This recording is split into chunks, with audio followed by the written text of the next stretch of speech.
Bargaining capacity नहीं होता है। मैं इसलिए आपको कह रहा हूं, जो 63% वोट लिए हैं, आज जो ये चैं कर रहे हैं, मैं आपको बता रहा हूं, मैं यूपी में गया, कुछ लोग काले झंडे लेकर के झंडियां दिखा रहे थे। जिस दिन मेरा जाने का प्रोग्राम होता है, उनका झंडी डंडी लेकर के खड़े होने का प्रोग्राम होता है। उसका रीजन क्या है? उनकी तादाद कम होती जा रही है, काम उन बेचारों के पास कोई है नहीं, यूनियन का ही धंधा है। अगर जिस वर्कर के पास पहले 50 या 100 वर्कर हो, अब घट करके 10 या 15 रह जाए, तो कहां से खाएगा? आप ये बताओ। उन लोगों का बेसिक यही धंधा है, उनका कोई कारोबार नहीं है। आप किसी का उठा लीजिए, एक हरविशाल जी जो आज इतने तगड़े वो उससे बने, वो सारी थ्रिफ्ट सोसाइटी को खा गए। जितने लोग मर गए, उन लोगों को आज तक पैसा नहीं मिला। उनके हारने का मुख्य कारण ये था, थ्रिफ्ट सोसाइटी के लोगों को आज तक अमाउंट नहीं मिल रहा। ये हमारी मैनेजमेंट, इसने उनकी तरफ देखा ही नहीं। इनको आज तक ये नहीं पता, एम्प्लॉइज ने 5,000 लिया, उसकी कितनी किस्त कटी है। हैरानगी की बात है कि मैनेजमेंट जो सेक्रेटरी थ्रिफ्ट सोसाइटी लिखता जा रहा है, काटती जा रही है। ये क्या सर भाई? पहली बार मेरी लाइफ में ये देखने को मुद्दा मिला, और ये उसका हार का मुख्य कारण था। और जो हमने प्रोमिसेस किए, आज तक फुलफिल किए। ये रिकॉग्निशन जो है, अभी फेडरेशन रिकॉग्नाइज है, वो आपके वोट सपोर्ट से है। ये मैं कह रहा हूं, कोई ये ना समझे कि मैं किसी को ये कहता हूं भाई आपकी वोट सपोर्ट के बगैर मैं जीता हूं। जीत आपकी है। जो व्यक्ति एक देश के मेंबर पार्लियामेंट को बनाता है, और मेंबर पार्लियामेंट उस प्रधानमंत्री को चुनती है, उसका राजा महाराजा देश की जनता है, प्रधानमंत्री नहीं है। प्रधानमंत्री तो अगले पल में, जैसे लोकसभा के इलेक्शन होंगे, हट जाएगा और प्राइम मिनिस्टर वो बनेगा नहीं, जिसकी भी पार्टी हो। आपने कई बार देखा। हमारा ये कहना है कि आप लोग 7 जन्म भी इस फेडरेशन को अगर सही ढंग से चलाओगे, हराने वाला कोई पैदा नहीं हुआ सकता। और ये इतना बड़ा अम्ब्रेला होगा, छाता होगा, जो आपको देखने को मिलेगा। ये फंड फेडरेशन के लिए है, फेडरेशन के ऑर्गेनाइज करने के लिए है। अभी मेरे साथियों ने जेएस और सुपरिटेंडेंट की बात कही, मेरी इसके ऊपर डिस्कशन हुई, मुझे बुलाया। जब मुझे उन्होंने बुलाया जेएस सुपरिटेंडेंट के लिए कि भाई हम सुपरिटेंडेंट कुछ भर्ती करना चाहते हैं पढ़े लिखे, मैंने कहा बाकी सब अनपढ़ है क्या? उसमें कई जगह पर जो हमारे क्लास 4 भाई से सुपरिटेंडेंट बने हैं या एलडीसी से मैट्रिकुलेट हैं, और वो एक लाइन लिख नहीं सकते, चला नहीं पाते, और सुपरिटेंडेंट आपके आज की डेट में इतने कम हैं पूरे हिंदुस्तान में, घर से बाहर कोई जाना नहीं चाहता। आप देख लीजिए, ट्रांसफर पॉलिसी बना रहे हैं हम। अगर आप ट्रांसफर पॉलिसी जोन वाइज बनाएंगे तो आपके हित में है, बहुत हित में है। अगर हर व्यक्ति यही कहेगा कि मेरे को घर से बेघर ना किया जाए, तनख्वाह 10,000 बढ़ाई जाए, यार ये कैसे होगा? आप बताएंगे ये मुमकिन है? फिर जेएस सुपरिटेंडेंट के लिए मैंने एग्री नहीं किया। मैंने कहा जो क्लास 4 से सुपरिटेंडेंट बना है या एलडीसी से बना है, वो अगर नहीं चला पा रहा, आप उसको किसी के अंडर दे दीजिए, रीजनल ऑफिस में दे दीजिए, दूसरे को लगा दीजिए। पर दूसरा आदमी भी कोई जाने को आज तैयार ही नहीं है। आप देखिए कितने लोग फार्गो कर रहे हैं, कितने लोग भाग रहे हैं। कोई छत्तीसगढ़ जाने को तैयार नहीं है, कोई राजस्थान जाने को तैयार नहीं है, कोई बेंगलोर जाने को तैयार नहीं है।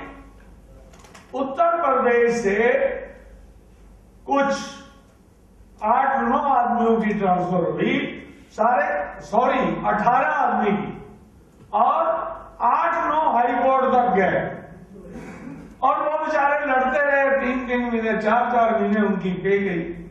यार ऐसा है हिंदुस्तान में, अगर वेतन लेना है, पढ़ा लिखा आदमी भाग करके कोर्ट में जाता है, कोर्ट से 4 महीने 6 महीने स्टे नहीं होता तो उनका नुकसान होता है।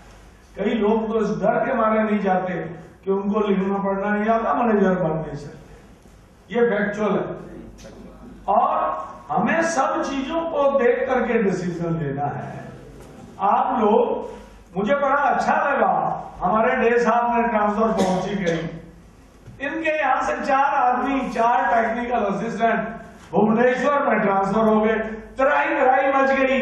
अरे भाई, भुवनेश्वर, गुवाहाटी, पटना, कलकत्ता तो एक ही रीजन था, एक ही रीजन था। हरियाणा, पंजाब, ये भी एक रीजन था। किसी जमाने में हरियाणा, पंजाब, यूपी, राजस्थान एक ही रीजन था, दिल्ली भी था। अगर हम लोग नॉर्थ के नॉर्थ में नहीं जाएंगे, साउथ के साउथ में नहीं जाएंगे, तो आप उसका अल्टरनेटिव बताइए मुझे कल सोच करके।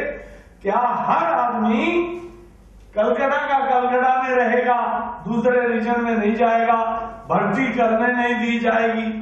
मैंने एलडीसी की भर्ती के लिए कहा, एग्री किया, एलडीसी की भर्ती रीजन के अंदर चल रही है। जहां पर स्टाफ कम है वहां दी जा रही है। जेटीए अभी भी 99 दिए हैं, पहले भी जेटीए 2-3 बार भर्ती हो चुके हैं, जिनके 5-5 साल भी हो गए, 2-2 साल भी हो गए आपके यहां। अब थोड़ा उनकी हालत सुधरी है ये 40% आने के बाद। मेरे दोस्तों, टू द पॉइंट, जो भी लोग आए बोलने, हमारा आगे का एक्शन क्या होना चाहिए, और हर चीज को सोच करके देखते हुए, जो हमारे क्लास 4 से सुपरिटेंडेंट बने हैं, एलडीसी से बने हैं, जो लोग काम नहीं कर पाते उनको कहां रखना चाहेंगे आप? अगर उनको मैनेजर बना देंगे, मैंने 2-4 सेंटरों पे देखा, मैं किसी सेंटर का नाम नहीं ले रहा हूं, वो बोतल खोल करके सुबह ही एक पैग लगा रहा है, बाबू को डांट मार रहा है, कह रहा है तुमको मालूम नहीं है, तुम काम करना सिखा दूंगा मैं। 2-4 जगह मैं भी गया, नीचे से ऊपर आए, कोई एक आधे की उसमें डेथ भी हो गई, 2-4 अभी भी जो मेरे देखने में नजर आए, सुबह से पीना शुरू कर देते हैं वो लोग।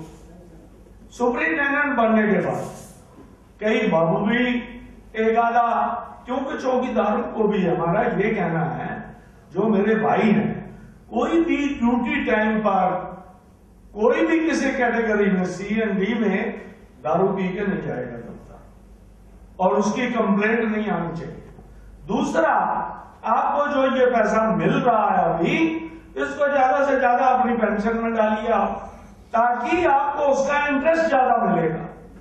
आप ये पैसा डालेंगे, उतना पैसा मैनेजमेंट डाल देगी, आपको आय से डबल मैनेजमेंट डालेगी ना। जब डबल डालेगी तो ऑटोमेटिकली आपको उसका ब्याज बढ़ करके मिलेगा। ये चीजें आप जरा गौर रखिए, और जो बोलिए बिल्कुल मुझे बहुत अच्छा लगा, सब लोगों ने बहुत अच्छा कहा।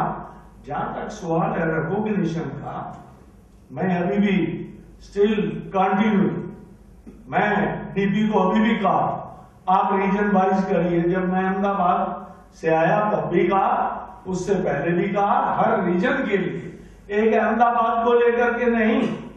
मेरा ये मकसद है, छोटी मोटी बातों को हम अगर लेकर के अपना टाइम वेस्ट सिर्फ ट्रांसफरों पर करेंगे बहुत मुश्किल होगा।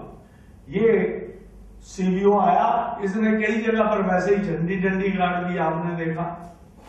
उन्होंने जनरल मैनेजर तक सस्पेंड कर दिए, कभी सुना आपने?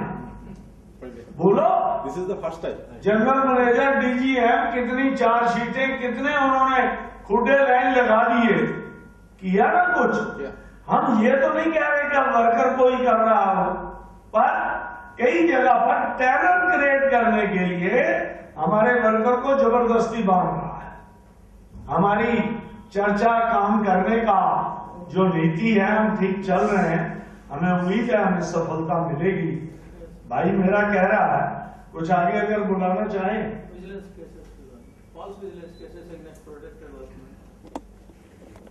ऐसा है, ये प्रोटेक्टेड वर्कमैन के बारे में विजिलेंस केस कोई ऐसा है नहीं। आपको मैंने अभी बताया, टेरर क्रिएट करने के लिए जिस मर्जी के अगेंस्ट बना देंगे। जिस आरएम के अगेंस्ट हमने कम से कम 75 चिट्ठियां लिखी हैं और मिनिस्ट्री में दी हैं, उसके अगेंस्ट तो भी कार्रवाई हो नहीं रही। मेरा ध्यान जो था ज्यादातर 40% की तरफ था, भाग दौड़ कर रहा था। और अभी हमारे भाइयों ने आज फिर दोहराया, हड़ताल। मेरे दोस्त उत्तराखंड को एक दिन की सैलरी देने के लिए लिख रहे हैं कि हम देना नहीं चाहते, तो क्या हड़ताल करेंगे, क्या सैक्रिफाइस? आप ये बताइए, वो लोग क्या सैक्रिफाइस करेंगे? अगर देश के ये हालात को देखते हुए आप मंदिर जाते हैं, आप जाकर के 2 टके मथा टेकते हैं या 5 टके मथा टेकते हैं, आप भगवान के नाम पर मथा टेक करके आते हैं। अगर उत्तराखंड के उस पर पैसा एक दिन की सैलरी देने से जिन लोगों ने लिख करके मना कर दिया, आप ये बताओ वो देश की कुर्बानी क्या करेंगे? तनख्वाह तो बढ़ी हुई चाहिए। मैं इससे ज्यादा नहीं कहना चाहता।